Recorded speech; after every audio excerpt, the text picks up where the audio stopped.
नमस्कार दोस्तों। हम लोग ऑब्जेक्ट ओरिएंटेड सिस्टम डिज़ाइन में हमारा जो कि सब्जेक्ट है और इसमें हम लोगों ने बहुत सारी चीज़ें देखी। हमारा ये आपका सेकंड यूनिट चल रहा है और जब हम लोगों ने फर्स्ट यूनिट पढ़ा था तो हमने देखा था कि किस तरीके से कि ऑब्जेक्ट ओरिएंटेड सिस्टम डिज़ाइन के कॉन्सेप्ट्स कौन कौन से हैं, इम्पॉर्टेंट कॉन्सेप्ट्स कौन कौन से हैं, किस तरीके से पर्टिकुलर क्या जो भी इसके जो हमारी फंक्शनैलिटीज़ हैं या जो भी इसमें कॉन्सेप्ट्स हम यूज़ करते हैं उनकी स्पेशलिटी क्या है, पर्टिकुलर किस तरीके से हम किसी भी क्या कहते हैं ऑब्जेक्ट ओरिएंटेड सिस्टम डिज़ाइन को डिज़ाइन करना अगर हो तो किस तरीके से हम पर्टिकुलर हम ऑब्जेक्ट ओरिएंटेड कॉन्सेप्ट्स का यूज़ करते हैं। ठीक है, तो फर्स्ट यूनिट में इसीलिए मैंने बार बार कोशिश की कि आप लोगों को मैं ये समझा सकूं कि ऑब्जेक्ट ओरिएंटेड पैराडाइम्स के अंदर कौन कौन से कॉन्सेप्ट्स आते हैं और उन कॉन्सेप्ट्स को किस तरीके से हम इम्प्लीमेंट करते हैं उप्स पैराडाइम्स के अकॉर्डिंग। ठीक है, उनके लिखने का तरीका क्या है, उनका सिंटैक्स क्या है और किस तरीके से उनका इम्प्लीमेंटेशन किया जाता है, इन सब के बारे में हम लोगों ने फर्स्ट यूनिट में डिस्कस किया था दोस्तों। उसके बाद से दोस्तों हम लोग फर्स्ट यूनिट का जो हमारा लास्ट टॉपिक था वो हमारा यूएमएल था, यूनिफाइड मॉडलिंग लैंग्वेज। और हम लोगों ने जब उसके अंदर देखा तो हमने देखा कि बहुत सारे क्या कहते हैं कि बहुत सारे डायग्राम्स मॉडल्स ऑब्जेक्ट यूएमएल के अंदर आते हैं जो उसके बिहेवियर को और पर्टिकुलर सिस्टम के स्ट्रक्चर को दोनों को एनालाइज करने में, विजुअलाइज करने में काफ़ी हेल्पफुल होते हैं। हमने बारी बारी काफ़ी डायग्राम्स पढ़े, स्टैटिकल डायग्राम भी पढ़े, स्ट्रक्चरल डायग्राम भी पढ़े और हमने बिहेवियरल डायग्राम भी पढ़े। ठीक है, तो अभी तक हम लोगों ने जितने भी डायग्राम पढ़े तो हमें ये डायग्राम्स को देखने के बाद हमें ये लगा, अगर आप लोगों ने हमारे सारे लेक्चर देखे हैं तो अगर आपने सारे diagrams object oriented system design के अंदर अगर आपने देखे हैं तो आपको ये समझ में आ जाएगा कि पर्टिकुलर किसी एक सिस्टम को डिज़ाइन करने के लिए अगर वो कॉम्प्लेक्स सिस्टम हो तो हमें कितनी मेहनत करनी पड़ती है, हमें कितनी विजुअलाइजेशन करनी पड़ती है उस पर्टिकुलर सॉफ्टवेयर को डेवलप करने से पहले। ठीक है, हम बात कर चुके हैं कि चूँकि हम अपने लिए सॉफ्टवेयर डेवलप नहीं करते हैं, यूज़र जो है अकॉर्डिंग टू आवर नीड हमारे पास आता है और हमको अब बताता है कि हमें किस तरीके का सॉफ्टवेयर डेवलप करना है। अब जब हम सॉफ्टवेयर डेवलप करना, जब यूज़र की सारी रिक्वायरमेंट्स को हम आइडेंटिफाई कर लेते हैं तो हम सॉफ्टवेयर को किस तरीके से बनाना है इसके लिए विजुअलाइजेशन करना शुरू करते हैं। अब विजुअलाइजेशन जो है वो आप तभी कर पाएंगे जब आपको ऑब्जेक्ट ओरिएंटेड सिस्टम डिज़ाइन के सारे कॉन्सेप्ट्स समझ में आते हों कि भाई कितने ये सारे के सारे कॉन्सेप्ट्स हैं क्या, यानी कि इनकैप्सुलेशन क्या है, इनहेरिटेंस क्या है, पॉलीमॉर्फिज्म क्या है। ठीक है, तो एब्स्ट्रैक्शन क्या है, ऐसे बहुत सारे कॉन्सेप्ट्स हैं, ऑब्जेक्ट क्लासेस।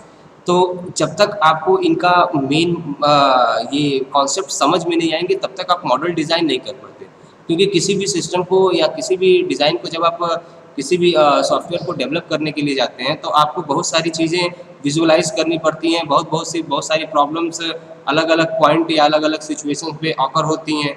तो उनके लिए उप्स के कौन से कॉन्सेप्ट का इम्प्लीमेंट यूज़ करना है ये आपको तभी पता चलेगा जब आपको उप्स के सारे कॉन्सेप्ट समझ में आते हों और उनका इम्प्लीमेंटेशन आपको समझ में आता हो दोस्तों। तो सबसे पहली चीज़ तो मैं आपसे बार बार कहता हूँ कि आप लोग सबसे पहले ऑब्जेक्ट ओरिएंटेड सिस्टम पैराडाइम्स में जितने भी कॉन्सेप्ट्स हैं उन सारे कॉन्सेप्ट्स को समझिए, उनका इम्प्लीमेंटेशन करिए। ठीक है ना, देन उसके बाद से आप कहीं जाके फिर यूएमएल की मॉडलिंग करना सीखिए ताकि किस तरीके से सॉफ्टवेयर को डेवलप किया जाता है, मॉडलिंग भी सीख लीजिए। फिर अपने जितने कॉन्सेप्ट उसमें आप सीखे हैं उन सबको एक साथ कंबाइन करके प्रोग्राम बनाने की कोशिश कीजिए, तब जाके कहीं आप एक अच्छा सॉफ्टवेयर डेवलप कर पाएंगे दोस्तों। तो दोस्तों हम लोग जो यूएमएल के अंदर बहुत सारे मॉडल्स पढ़ रहे थे, ठीक है ना, तो उसमें एक हमारा कंपोनेंट डायग्राम है, ठीक है, जिसके बारे में हमें आज डिस्कस करना है। ठीक है, तो जो हमारा कंपोनेंट डायग्राम है, ठीक है, तो जैसा कि देखिए इसके नाम से ही लिखा हुआ है कि कंपोनेंट डायग्राम्स।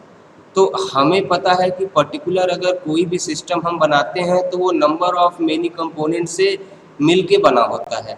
ठीक है ना, तो किस तरीके से कंपोनेंट का अरेंजमेंट होगा, कहाँ पे कौन सा कंपोनेंट हम इम्प्लीमेंट करेंगे, फिर वो कंपोनेंट किस दूसरे कंपोनेंट को रिफ्लेक्ट करेगा, ठीक है ना। तो ये जो सीक्वेंसिंग है, कंपोनेंट का अरेंजमेंट है, ठीक है ना, ये सारी चीज़ें हम कंपोनेंट डायग्राम के थ्रू इम्प्लीमेंट कर सकते हैं। सिस्टम को बनाने से पहले हम एक तरीके से उसको विजुअलाइज कर सकते हैं। तो देखिए जैसा कि यहाँ पे लिखा हुआ है दोस्तों, अगर आप इस डिफिनीशन को पढ़ेंगे तो आपको थोड़ा बहुत समझ में आ जाएगा कि पर्टिकुलर कंपोनेंट डायग्राम है क्या। तो देखिए दोस्तों, जैसा कि लिखा हुआ है कि component diagrams are different in term of nature and behaviour, ठीक है ना। यानी कि इन नेचर और बिहेवियर में ये डिफरेंट टाइप के डायग्राम अलग है और सारे डायग्राम से। Component diagrams are use to model the physical aspects of a system, यानी कि ये जो फिजिकल कंपोनेंट्स का यूज़ करते हैं उनको किस तरीके से अरेंज किया गया है उसके आर्किटेक्चर को कंपोनेंट डायग्राम शो करता है। Now the question is what are these physical aspects, यानी ये फिजिकल एस्पेक्ट्स क्या है। अगर हम ये क्वेश्चन करें तो physical aspects are the elements such as executable, libraries, files, document etc which reside in a node, ठीक है। Component diagrams are used to visualize the organization and relationship among component in a systems. These diagrams are also used to make executable system, ठीक है। तो जैसा कि देखिए physical aspects को के बीच में रिलेशनशिप को ऑर्गेनाइज करने का काम हम कंपोनेंट डायग्राम के थ्रू करते हैं। और कंपोनेंट डायग्राम कहीं ना कहीं हमारे लिए हेल्पफुल होता है कि सिस्टम के आर्किटेक्चर को, या एक तरीके से कहें तो सिस्टम के स्ट्रक्चर को आइडेंटिफाई करने के लिए या फिर उसको विजुअलाइज करने के लिए, ठीक है दोस्तों। तो जैसा कि दोस्तों हम लोगों ने अभी तक बहुत सारे डायग्राम पढ़े हैं, तो उसमें एक हमारा कंपोनेंट डायग्राम भी है। तो जब से पहले कंपोनेंट डायग्राम अगर आपको देखना है तो आपको कॉन्सेप्ट्स को समझना होगा, ठीक है। तभी मैं बार बार कह रहा हूँ कि जब तक आपको बेसिक कॉन्सेप्ट समझ में नहीं आएंगे तब तक आप विजुअलाइजेशन नहीं कर सकते और एक अच्छा सॉफ्टवेयर डेवलप नहीं कर पाएंगे, ठीक है दोस्तों। उसके बाद से दोस्तों अगर हम बात करें जैसा कि the purpose of a component diagram, तो देखिए सबसे पहला कंपोनेंट डायग्राम का जो आपका पर्पस है, visualise the components of the system, यानी कि हमें ये विजुअलाइजेशन करने में हेल्प, कंपोनेंट डायग्राम के थ्रू हमें विजुअलाइजेशन करने में हेल्प मिलती है कि कहाँ पे कौन सा कंपोनेंट होगा या नंबर ऑफ कितने कंपोनेंट जो है वो यूज़ होंगे पर्टिकुलर सिस्टम को बनाने के लिए, ठीक है। दूसरी चीज़ जो कि यहाँ लिखी हुई है, construct executables by using forward and reverse engineering, ठीक है ना। यानी कितने एग्जीक्यूटेबल फाइल्स हैं, इनको कंस्ट्रक्ट करना, आइडेंटिफाई करना, ठीक है ना। ये सारी चीज़ें हम फॉरवर्ड और रिवर्स इंजीनियरिंग के थ्रू कर सकते हैं, ठीक है दोस्तों ये वर्ड बार बार आता है, फॉरवर्ड एंड रिवर्स इंजीनियरिंग। तो मैं बार बार कह रहा हूँ, कई बार ये क्वेश्चन में पूछा भी जाता है कि what is forward engineering and what is reverse engineering. तो मैं पहले भी बता चुका हूँ, मैं एक बार और आपको बता देता हूँ कि जैसे देख लीजिए कि सपोज कीजिए कि हमारा एक ऑपरेशन है जो कई सारे स्टेट से मिलके बना है, ठीक है, जो कई सारे स्टेट से मिलके बना है। ये आपका इनिशियल स्टेट है जो कि स्टेट मशीन डायग्राम में मैंने आपको बताया था, और ये आपका फाइनल स्टेट है। तो अब अगर पर्टिकुलर यहाँ से यहाँ इस तरीके से कोई भी एक ऑपरेशन परफॉर्म हो रहा है, ठीक है ना, इतने सारे स्टेट का यूज़ करके, ठीक है, ये सारे स्टेट का यूज़ करके अगर एक हमारा फाइनल ऑपरेशन परफॉर्म हो रहा है, तो आप देख सकते हैं कि इतने सारे ऑपरेशन का यूज़ करके अगर हम एक फाइनल ऑपरेशन, एक फाइनल डायग्राम क्रिएट कर रहे हैं, तो अब ये जो फाइनल डायग्राम है, ये फाइनल डायग्राम एक्चुअल में हमें ये बताता है कि किस तरीके से प्रोसेस एक जगह से दूसरे स्टेट पे ट्रांसफ़र हो रहा है, ठीक है ना। तो अब अगर हम यहाँ फॉरवर्ड इंजीनियरिंग की बात करें, किसकी बात करें, फॉरवर्ड इंजीनियरिंग की, तो फॉरवर्ड इंजीनियरिंग में क्या होता है दोस्तों कि हम एक एक स्टेप को आगे की तरफ, जैसे हमारा पहला स्टेप क्या होगा सॉफ्टवेयर को डेवलप करने के लिए, फिर हमारा दूसरा स्टेप क्या होगा, तो फॉरवर्ड इंजीनियरिंग कहीं ना कहीं हमें चीज़ों को इम्प्लीमेंट करने में हेल्पफुल होती है। लेकिन अगर हम वही बात करें दोस्तों रिवर्स इंजीनियरिंग की, तो रिवर्स इंजीनियरिंग जब एक बार सिस्टम बन जाता है और हमें ये समझना होता है कि एक्चुअल में हमारा सिस्टम किस तरीके से वर्क कर रहा है या फिर उसमें डिबगिंग करनी होती है, तो उस केस में हम रिवर्स इंजीनियरिंग करते हैं, यानी प्रोसेस को उल्टा चलाते हैं। यानी कि फाइनल स्टेट पे है तो फाइनल स्टेट कैसे आया, तो इस स्टेट की वजह से आया, ये स्टेट कैसे आया तो इस स्टेट की वजह से आया।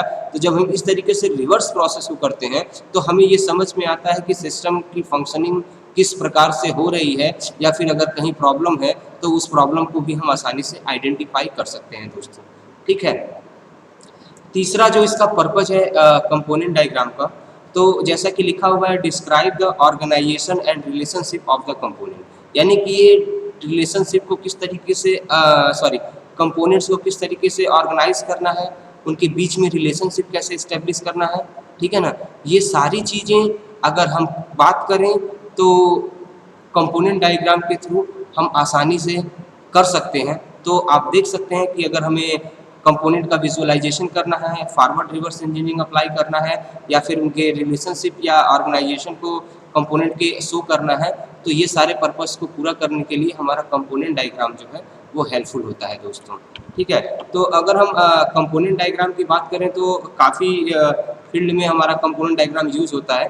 ठीक है ना, और जहाँ तक कहें कि अगर हम, जैसे मैंने आपको पहले भी कहा था कि बहुत सारे डायग्राम्स हैं, हम हर डायग्राम को हम ये नहीं कह सकते कि ये डायग्राम अच्छा है ये डायग्राम खराब है, बिकॉज ऑफ हर डायग्राम की एक अपनी स्पेशलिटी है और वो उस स्पेशलिटी के लिए यूज़ किया जाता है। और जब भी हम कोई सिस्टम डिज़ाइन करने की कोशिश करते हैं ऑब्जेक्ट ओरिएंटेड पैराडाइम्स के थ्रू, तो कहीं ना कहीं हमें सारे के सारे जितने भी डायग्राम्स हैं वो सारे के सारे डायग्राम्स बनाने की ज़रूरत पड़ती है, क्योंकि अगर हम सारे के सारे डायग्राम्स को अगर बनाएंगे नहीं तो फिर हम सही तरीके से सिस्टम को एनालाइज नहीं कर पाएंगे, और एनालाइज नहीं कर पाएंगे तो हमें जो क्या प्रॉब्लम्स आ रही हैं या फिर किस कॉन्सेप्ट की जगह कोई और कॉन्सेप्ट यूज़ करें तो कॉम्प्लेक्सिटी कम हो जाएगी, इन सारी चीज़ों के बारे में पता नहीं चल पाएगा। और जब हम उसका इम्प्लीमेंट करेंगे तो कहीं ना कहीं उस जो हमारा सॉफ्टवेयर होगा वो उसमें कुछ ना कुछ एरर होगा, वो एररलेस नहीं होगा। ठीक है ना, तो हमें अपने सॉफ्टवेयर को एररलेस करने के लिए हमें इन सारे डायग्राम्स की ज़रूरत पड़ती है, और ये सारे के सारे डायग्राम्स कहीं ना कहीं हमारे लिए काफ़ी हेल्पफुल होते हैं कि हमारे एक कॉम्प्लेक्स सिस्टम को डिज़ाइन करने के लिए। ठीक है दोस्तों, अब जैसा कि देखिए लिखा before drawing a component diagram the following artifacts are to be identified clearly, यानी कुछ चीज़ों को हमें आइडेंटिफाई करना होता है अगर हमें कंपोनेंट डायग्राम को बनाना है। तो जैसे लिखा है files used in the system, यानी कौन कौन सी फाइल इस सिस्टम में कहाँ कहाँ यूज होगी। ठीक है ना, दूसरी चीज़ libraries and other artifacts relevant to the application, यानी उस एप्लीकेशन से रिलेटेड जो उसकी लाइब्रेरी फाइल्स या और सारी चीज़ें हैं वो के कौन कौन सी होंगी, इसको भी आइडेंटिफाई करने की ज़रूरत पड़ती है। रिलेशनशिप एमंग आर्टिफैक्ट्स, यानी कि पर्टिकुलर जितनी भी कंपोनेंट्स हैं उनके बीच में रिलेशनशिप क्या है, किस तरीके से वो एक कंपोनेंट दूसरे कंपोनेंट को इफेक्ट कर रहा है, दूसरा तीसरी को इफेक्ट कर रहा है, तो और किसी टास्क को परफॉर्म कर रहा है। तो ये जो अगर हम सही मायने में कहें तो ये जो आपका पर्टिकुलर जो ये जो रिलेशनशिप है कंपोनेंट्स के बीच को, ठीक है ना, इनको भी हमें पहले ही आइडेंटिफाई करना होता है कि कितने कंपोनेंट होंगे, कौन से कंपोनेंट का किस कंपोनेंट के साथ रिलेशन होगा। ठीक है ना, तो ये सारी चीज़ें जब तक हम आइडेंटिफाई नहीं कर लेंगे तब तक हम कुछ भी नहीं कर पाएंगे। ठीक है दोस्तों, उसके बाद हम बात कर रहे हैं अगले की, after identifying the artifacts the following points need to be keeped in mind. ठीक है ना, तो सबसे पहले अगर हम जब एक बार आइडेंटिफाई कर लेते हैं चीज़ों को, ठीक है ना, तो कुछ पॉइंट्स को हमें अपने दिमाग में रखते हुए कंपोनेंट डायग्राम को ड्रॉ करना चाहिए। ठीक है, तो उसमें सबसे पहला लिखा हुआ है use a meaningful name to identify the component for which the diagram is to be drawn.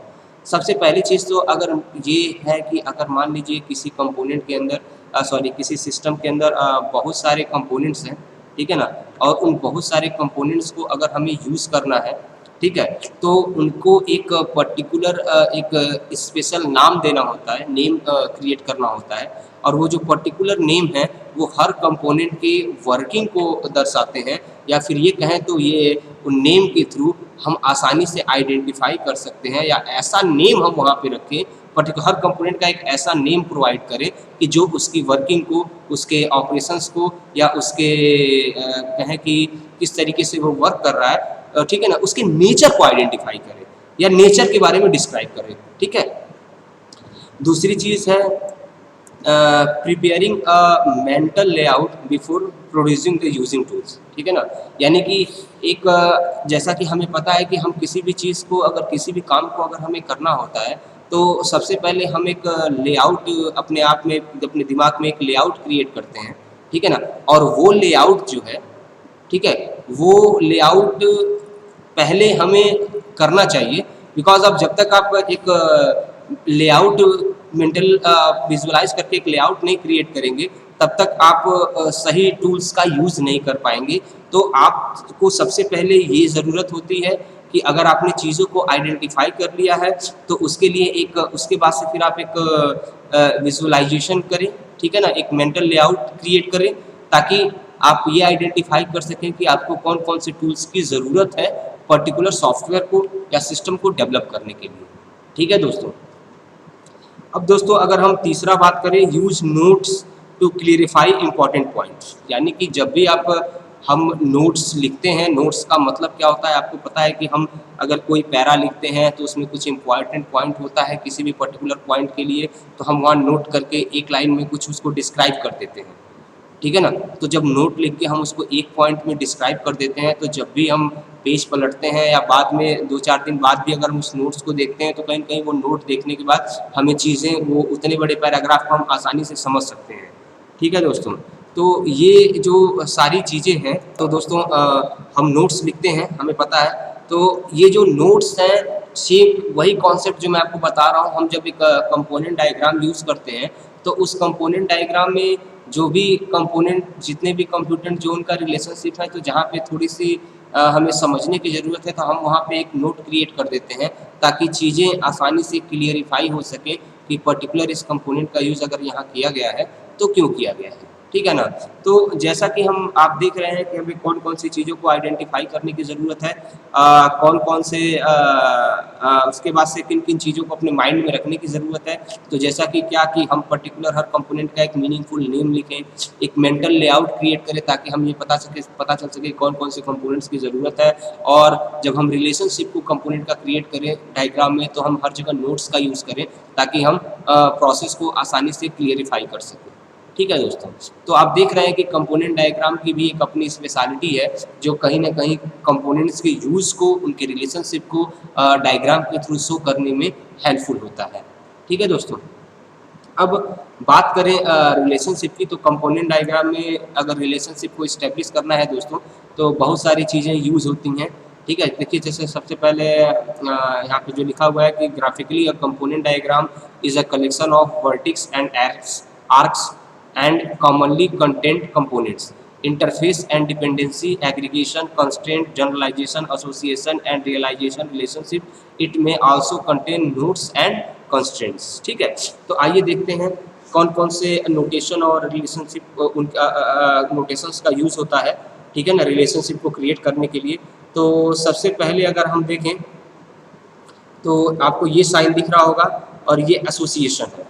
तो एसोसिएशन के बारे में मैंने आपको पहले भी बताया है और यहाँ पे देखिए लिखा हुआ है कि an association specifies a semantic relationship that can occur between typed instance. It has a list two ends represent by properties each of which is connected to the type of the end. More than one end of the association may have the same type. ठीक है, तो अगर हम association की बात करें तो आप देख रहे हैं कि किस तरीके से ये सेमेंटिक रिलेशनशिप को आइडेंटिफाई करने के लिए एसोसिएशन का यूज़ होता है। और हमने इससे पहले भी एसोसिएशन का यूज़ किया था, तो वो बताता था कि किस तरीके से ऑब्जेक्ट का क्लास के साथ क्या रिलेशन है। तो ऑब्जेक्ट और क्लास के रिलेशनशिप को भी शो करने के लिए हम एसोसिएशन का यूज़ करते थे दोस्तों। ठीक है, कंपोजिशन की बात करें तो देखिए ये कंपोजिशन का साइन है। ठीक है ना, और देखिए कंपोजिशन रिलेशनशिप में क्या लिखा हुआ है, composition aggregation is a strong form of aggregation that require a part instance be include in at most one composite at a time. ठीक है ना, if the composite is deleted, all of its part are normally deleted with it। ठीक है ना, यानी कि composite क्या है कि एग्रीगेशन का ही एक स्ट्रॉन्ग पॉइंट है और इसका यूज़ हम कंपोजिशन के लिए करते हैं।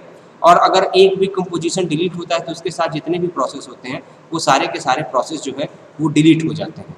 ठीक है दोस्तों, उसके बाद से अगर हम बात करें एग्रीगेशन की, तो एग्रीगेशन के लिए देखिए ये साइन यूज हो रहा है। ठीक है ना, और जैसा कि देखिए लिखा हुआ है कि a kind of association that has one of its end marked shared as kind of aggregation, meaning that it has a shared aggregation. Means कहने का मतलब क्या है, ये एग्रीगेशन जो है अगर बात करें तो ये एक तरीके से रिलेशनशिप को दिखाता है।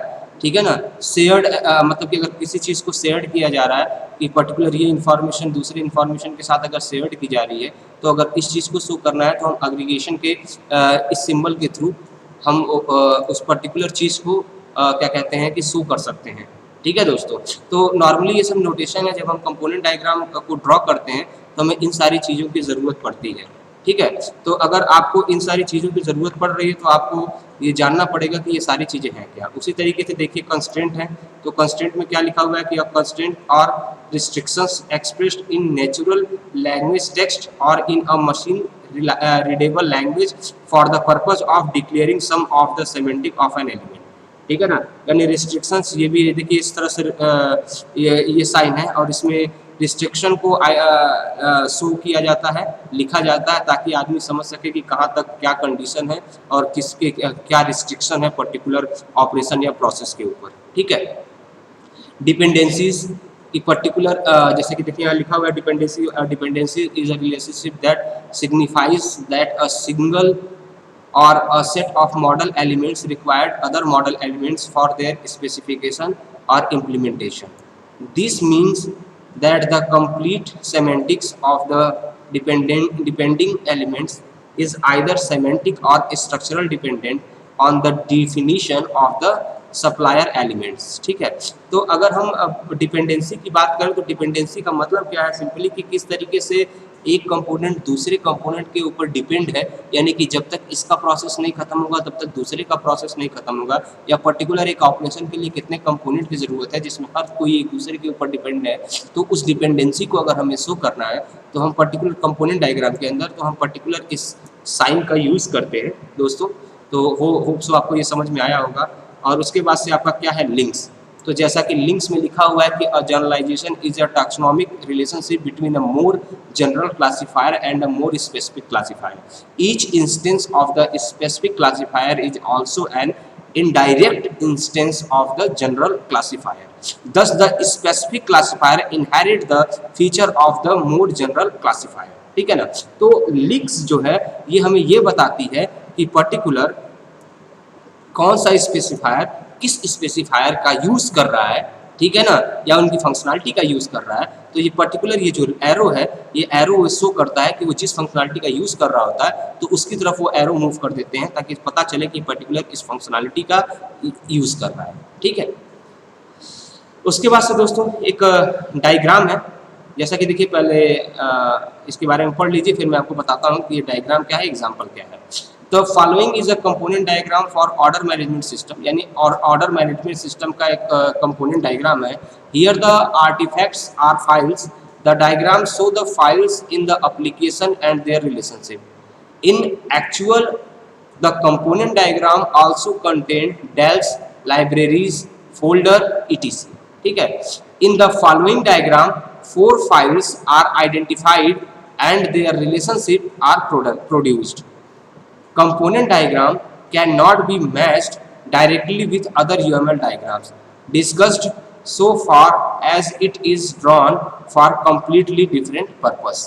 ठीक है, the following component diagram has been drawn considering all the points mentioned above.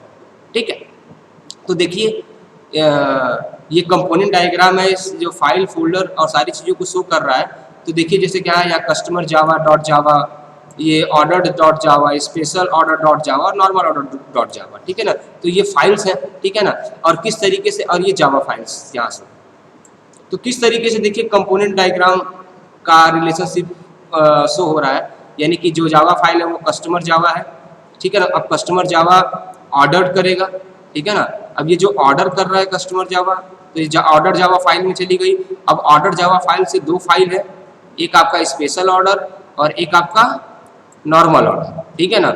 अब सपोज कीजिए कि स्पेशल ऑर्डर, नॉर्मल ऑर्डर, ठीक है ना, और ये क्या है, कंपोनेंट्स, ठीक है ना। अब ये जो कंपोनेंट है वो देखिए आपका जावा से वाले कस्टमर डॉट जावा से भी रिलेशन में है, कंपोनेंट डॉट जावा, ऑर्डर डॉट जावा से भी रिलेशन में है, नॉर्मल डॉट जावा से भी रिलेशन में है, और स्पेशल डॉट जावा से भी रिलेशन में है, ठीक है ना।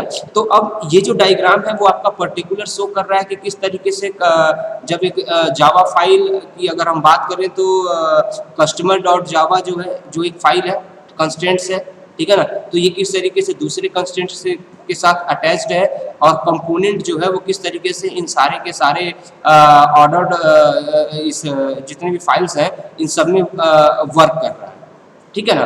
तो ये देखिए आपका कंपोनेंट डायग्राम है, और कंपोनेंट डायग्राम देखने से ही समझ में आता है कि किस तरीके से पर्टिकुलर किसी भी सिस्टम के वर्किंग प्रिंसिपल को आइडेंटिफाई कर रहा है, या फिर कौन सी फाइल या एग्जीक्यूटेबल फाइल इसमें यूज हो रही है उनको शो कर रहा है, ठीक है। तो होप सो आपको ये कंपोनेंट डायग्राम समझ में आ गया होगा कि एक्चुअल में कंपोनेंट डायग्राम क्या है। उसके बाद से दोस्तों हम बात करें कि कंपोनेंट डायग्राम का यूज़ क्या है, तो जैसे model the components of a system, यानी सिस्टम के कंपोनेंट्स को मॉडल करने के लिए कंपोनेंट डायग्राम का यूज़ करते हैं। डाटाबेस मॉडल, डाटाबेस स्कीम, यानी डाटाबेस किस तरह से डाटाबेस वर्क कर रहा है, कैसे वहाँ पे डाटाबेस में फाइल्स जा रही हैं, इसको भी अगर हमें शो करना है तो हम कंपोनेंट डायग्राम का यूज़ कर सकते हैं। दूसरा तीसरे की अगर हम बात करें, जैसा कि लिखा हुआ है कि model the executable of an application, कि किस तरीके से किसी एप्लीकेशन के अंदर एग्जीक्यूटेबल फाइल वर्क कर रही है, ठीक है ना। तो ये भी हम पर्टिकुलर इस मॉडल के थ्रू, सॉरी, कंपोनेंट डायग्राम के थ्रू शो कर सकते हैं, ठीक है दोस्तों। इसी तरीके से अगर हम बात करें दोस्तों, तो आप देख सकते हैं कि ऐसे बहुत सारे पर्पज़ हैं जिसके लिए हम कंपोनेंट डायग्राम का यूज़ कर रहे हैं। उसी में देखिए हमारा लास्ट पर्पज़ है model the system source code, और सिस्टम सोर्स के मॉडल को अगर हम शो करना चाहते हैं तो भी हम कंपोनेंट डायग्राम का यूज़ करते हैं। तो दोस्तों इस तरीके से आपने देखा कि कंपोनेंट डायग्राम किस तरीके से हेल्पफुल है किसी भी सिस्टम को डेवलप करने के लिए। देखिए कंपोनेंट डायग्राम की एक अपनी स्पेशलिटी है, ठीक है ना। इस स्पेशलिटी को कोई और डायग्राम के थ्रू हम मैनेज नहीं कर सकते।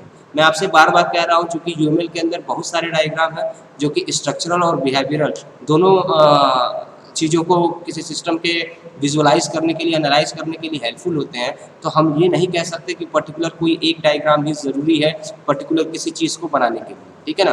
कंपोनेंट डायग्राम एक मोस्ट इंपॉर्टेंट डायग्राम है जो कि पर्टिकुलर जितनी फाइल्स, एग्जीक्यूटेबल फाइल, डाटाबेस, इन सब के स्ट्रक्चर को कहीं ना कहीं विजुअलाइज करने के लिए, आइडेंटिफाई करने के लिए कंपोनेंट डायग्राम का यूज़ करते हैं। इसी तरीके से यूज केस डायग्राम था, सीक्वेंस डायग्राम था, टाइम डायग्राम था, और भी बहुत सारे डायग्राम्स हम लोगों ने देखे, ऑब्जेक्ट डायग्राम, क्लास डायग्राम, ठीक है ना। तो ये सारे के सारे डायग्राम की अगर हम बात करें तो सबकी एक अपनी स्पेशलिटी थी, और उस पर्टिकुलर स्पेशलिटी के अकॉर्डिंग हर सॉफ्टवेयर सॉरी हर मॉडल अपना वर्क कर रहा था। अगर हम उसमें ये कहें कि ये मॉडल छोड़ दें, ये मॉडल बना दें, तो ऐसा कुछ नहीं है। अगर हमें कोई कॉम्प्लेक्स सॉफ्टवेयर बनाना है तो हमें हर मॉडल को आइडेंटिफाई करना होगा, उन्हें ध्यान में रखना होगा, और उनको ध्यान में रखते हुए हमें पर्टिकुलर बनाना होगा। क्योंकि जब तक हम सारे के सारे मॉडल्स को बना नहीं लेते, किसी भी अगर हम क्या कहते हैं, कोई भी कॉम्प्लेक्स सॉफ्टवेयर अगर हम बना रहे हैं और इस कॉम्प्लेक्स सॉफ्टवेयर के अंदर अगर हम सारे के सारे मॉडल्स को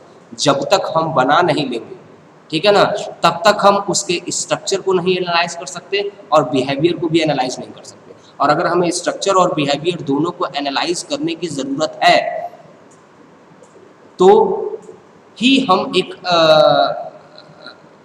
सॉफ्टवेयर को डेवलप कर सकते हैं। क्योंकि अगर हम डायरेक्ट किसी सॉफ्टवेयर को डेवलप करते हैं और उसके बाद अगर उसमें प्रॉब्लम आती है तो उसको बैक करना काफ़ी मुश्किल है। लेकिन अगर हम सबसे पहले विजुअलाइज कर लें, और विजुअलाइजेशन के बाद अगर किसी सॉफ्टवेयर को डेवलप कर रहे हैं, ठीक है ना, और सारे डायग्राम्स को क्रिएट करने के बाद जितने भी स्ट्रक्चरल मॉडल हैं, बिहेवियरल मॉडल हैं, सारे डायग्राम को अगर हम आइडेंटिफाई कर लें, बना लें, ठीक है, तो हम आसानी से पर्टिकुलर हमारा सिस्टम किस तरीके से वर्क करेगा उसको हम एनालाइज कर सकते हैं, और उसके एनालाइजेशन के बाद अगर हम उसको यूज़र को भी दिखा सकते हैं, यूज़र अगर उसको सेटिस्फाई करता है तो हम फिर क्या कर सकते हैं कि पर्टिकुलर उस सारे मॉडल को जिसको हमने बनाया है, जिनके थ्रू हमने एनालाइजेशन की है, उनकी हेल्प से हम पर्टिकुलर सॉफ्टवेयर को इम्प्लीमेंट करना शुरू कर देते हैं। और दोस्तों, इसके थ्रू जो सॉफ्टवेयर हमारा डेवलप होता है वो एररलेस होता है और कहीं ना कहीं यूज़र की नीड्स को फुलफिल करने में कैपेबल होता है।